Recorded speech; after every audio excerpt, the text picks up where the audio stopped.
Sir reservation ಕೊಡೋದು ನಾವು education ಮತ್ತು ಪಬ್ಲಿಕ್ ಸೆಕ್ಟರ್ ಎಂಪ್ಲಾಯ್ಮೆಂಟಲ್ಲಿ ನೌಕರಿ ಪಡಿಬೇಕಾದ್ರೆ ಮತ್ತು ಶಿಕ್ಷಣ ಪಡಿಬೇಕಾದ್ರೆ ಮೀಸಲಾತಿ ಬೇಕು. ಸುಪ್ರೀಂ ಕೋರ್ಟ್ ಆರ್ಡರ್ಸ್ ಪ್ರಕಾರ ರಿಸರ್ವೇಷನ್ನು 50% ದಾಟಬಾರ್ದು. ಓಕೆ, ಅಂದರೆ 50% ಮೀಸಲಾತಿ, 50% ಜನರಲ್ ಮೆರಿಟ್. ಈಗ ನೀವು 50%ಗಿಂತ ಹೆಚ್ಚು ಮೀಸಲಾತಿ ಕೊಟ್ಟರೆ ಜನರಲ್ ಮೆರಿಟಲ್ಲಿ ಮೋಸ ಆಗುತ್ತೆ. ಅದಕ್ಕೆ 50% ರಿಸರ್ವೇಷನ್, 50% ಜನರಲ್ ಮೆರಿಟು.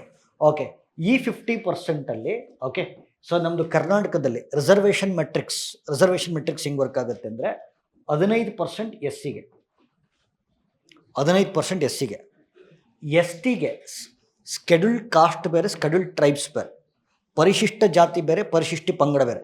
ಸೊ ಪರಿಶಿಷ್ಟ ಜಾತಿಗೆ 15%, ಓಕೆ, ಸ್ಕೆಡ್ಯೂಲ್ಡ್ ಟ್ರೈಬ್ಸಿಗೆ 3%, ಆಮೇಲೆ 32% ಒ ಬಿ ಸಿಗೆ. Okay, so 32% O B C. Sir O B ಸಿಗೆ ಅಷ್ಟೊಂದು ಇದೆಯಾ ಸರ್? ಪಾಪ್ಯುಲೇಷನು ಅಷ್ಟೇ ಇದೆ, ಒ ಬಿ ಸಿ ಪಾಪ್ಯುಲೇಷನು ಅಷ್ಟೇ ಇದೆ, ಹಂಗಾಗಿ ಜಾಸ್ತಿ ಕೊಟ್ಟಿದ್ದೀವಿ. ಈಗ ಏನಾಗಿತ್ತು ಸಮಸ್ಯೆ ಏನಂದರೆ ಸರ್, ನಿಮಗೆ ಈಗ ಪರಿಶಿಷ್ಟ ಜಾತಿ ತಗೊಂಡ್ರೆ ಎಸ್ ಸಿ ತಗೊಂಡ್ರೆ ಇದು ಒಳಗಡೆ 101 ಜಾತಿಗಳಿದಾವೆ. 101 ಜಾತಿ ಅಂತ ಹೆಸರು ಹೇಳ್ತಲ್ಲ, ಎಕ್ಸಾಕ್ಟ್ ನಂಬರೇ 101 ಅದು. ಓಕೆ, 101 ಜಾತಿ ಇದ್ದಾವೆ ಅಂತಂದರೆ ಮತ್ತು ಸುಮ್ಮನೆ ಅದು ಇನ್ಫಿನಿಟಿ ಅಂತ ಅನ್ಕೋಬಿಡಿ. ಆಮೇಲೆ ನಂಬರ್ ಅದು 101 ಸಬ್ ಕಾಸ್ಟ್ ಇದೆ. ಎಸ್ ಸಿ ಒಳಗಡೆ ಸಬ್ ಕಾಸ್ಟ್. ಪ್ರಾಬ್ಲಮ್ ಏನಾಯಿತು, ಅದರಲ್ಲಿ ಕೆಲವರು ಚೆನ್ನಾಗಿದ್ದಾರೆ, ಆರ್ಥಿಕವಾಗಿ ಸಾಮಾಜಿಕವಾಗಿ ಚೆನ್ನಾಗಿದ್ದಾರೆ, ಇನ್ನು ಕೆಲವರು ಸಿಕ್ಕಾಬಟ್ಟೆ ಕೆಳಮಟ್ಟದಲ್ಲಿದ್ದಾರೆ.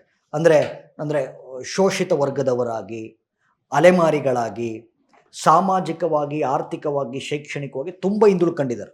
ಬಟ್ ಏನಾಗ್ತಾ ಇದೆ, ಎಲ್ಲರಿಗೂ ಸೇರಿ ಒಂದೇ ರಿಸರ್ವೇಷನ್ ಕೊಡ್ತಾ ಇದ್ದಾರೆ. 101 ಜಾತಿ 101 ಸಬ್ ಕಾಸ್ಟ್ ಇದೆಯಲ್ಲ, ಅದಕ್ಕೂ ಎಲ್ಲರಿಗೂ ಸೇರಿ 15%. ಬಟ್ ಇದರಲ್ಲಿ ಯಾರು ಚೆನ್ನಾಗಿದ್ದಾರೋ ಅವ್ರಿಗೂ ರಿಸರ್ವೇಷನ್ ಸಿಗ್ತಿದೆ. ಓಕೆ, ಯಾರು ವೆಲ್ ಆಫ್ ಇದ್ದಾರೋ ಅವ್ರಿಗೂ ರಿಸರ್ವೇಷನ್ ಸಿಗ್ತಿರೋದ್ರಿಂದ ನಿಜವಾಗ್ಲೂ ಶೋಷಿತ ವರ್ಗದವರಿಗೆ ಅಥವಾ ಹಿಂದುಳಿದವ್ರಿಗೆ ಅನ್ಯಾಯ ಆಗ್ತಾ ಇದೆ. ಹಾಗಾಗಿ ಗೌರ್ಮೆಂಟ್ ಏನು ಮಾಡ್ತು, 101 ಸಬ್ ಕಾಸ್ಟ್ ಇತ್ತಲ್ವಾ, ಸೊ 101 ಸಬ್ ಕಾಸ್ಟಲ್ಲಿ ಕೆಲವರು ಚೆನ್ನಾಗಿದ್ದಾರೆ, ಕೆಲವರು ಹಿಂದುಳ್ಕೊಂಡಿದ್ದಾರೆ. ಸೊ ಚೆನ್ನಾಗಿರೋರ್ಗೂ ರಿಸರ್ವೇಷನ್ ಸಿಕ್ಕಾಗ ಹಿಂದುಳ್ಕೊಂಡಿರೋರ್ಗೆ ಅನ್ಯಾಯ ಆಗುತ್ತೆ. ಹಾಗಾಗಿ ಗೌರ್ಮೆಂಟ್ ಏನು ಮಾಡ್ತು, ಒಂದು ಸಮಿತಿ ರಚನೆ ಮಾಡ್ತು, ನಾಗಮೋಹನ್ ದಾಸ್ ಕಮಿಟಿ ಅಂತ. ಓಕೆ, ನೋಡಿ ಕೇಳ್ತಾರೆ, Nagamohan Das committees related to dash ಅಂತ.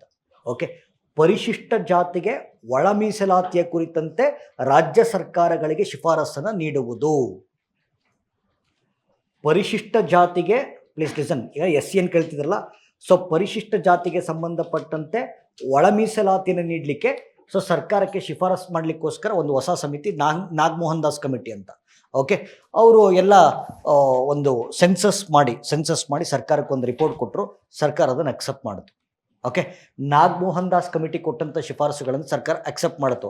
ಹಾಗಾದರೆ ಹೊಸ ಒಳ ಮೀಸಲಾತಿನಲ್ಲಿ ಏನಿದೆ, ಒಳ ಮೀಸಲಾತಿ ನೋಡಿ, ಅದರಲ್ಲಿ okay left hand group, right hand group ಅಂತ ಮಾಡಿದ್ದಾರೆ. ಎಡಪಂಥೀಯರು, ಬಲಪಂಥೀಯರು ಆ ಥರ. So left hand group, right hand group.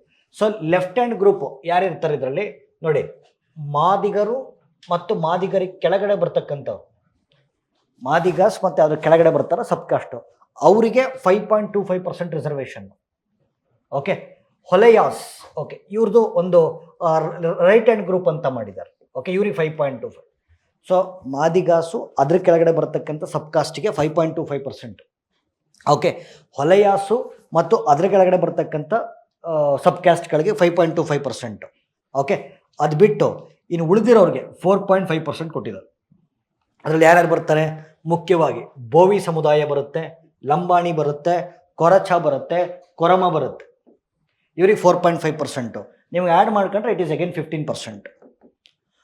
ಮುಂಚೆ ಏನಾಗಿತ್ತು, ಸೊ ಜನರಲಾಗಿ 15% ಕೊಟ್ಬಿಟ್ಟಿದ್ರು, ಇಡೀ ಎಸ್ ಸಿಗೆ 15%. ಬಟ್ ಎಸ್ ಸಿ ಒಳಗಡೆನೇ ನಿಮಗೆ 101 ಸಬ್ ಕಾಸ್ಟ್ ಇದೆ.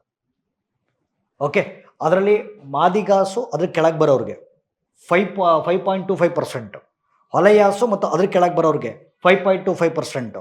Okay, so Bovi, Lambani, Koracha, Korama, so ಈ ಸಮುದಾಯಕ್ಕೆ 4.5% ಇಂಟರ್ನಲ್ ರಿಸರ್ವೇಷನನ್ನು ಕೊಡಲಾಗಿದೆ. ಓಕೆ, ಸೊ ಸರ್ಕಾರ ಈ ನೋಡಿ ನಾಗಮೋಹನ್ ದಾಸ್ ಕಮಿಟಿ ಕೊಟ್ಟಂಥ ಶಿಫಾರಸುಗಳನ್ನು ಜಾರಿಗೆ ತರಲಿಕ್ಕೋಸ್ಕರ ಕರ್ನಾಟಕ ಸರ್ಕಾರ ತಂದಿರುವಂಥ ಕಾಯ್ದೆ ಎಸ್, ಕರ್ನಾಟಕ ಸ್ಕೆಡ್ಯೂಲ್ ಕಾಸ್ಟ್ ಸಬ್ ಕ್ಲಾಸಿಫಿಕೇಶನ್ ಬಿಲ್ 2025 ಬಿಲ್ ಪಾಸ್ ಆಯಿತು, ಆ್ಯಕ್ಟ್ ಆಯಿತು.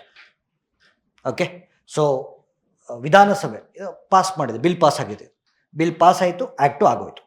ಹಾಗಾಗಿ ಇಟ್ ಈಸ್ ಎ ನ್ಯೂಸ್.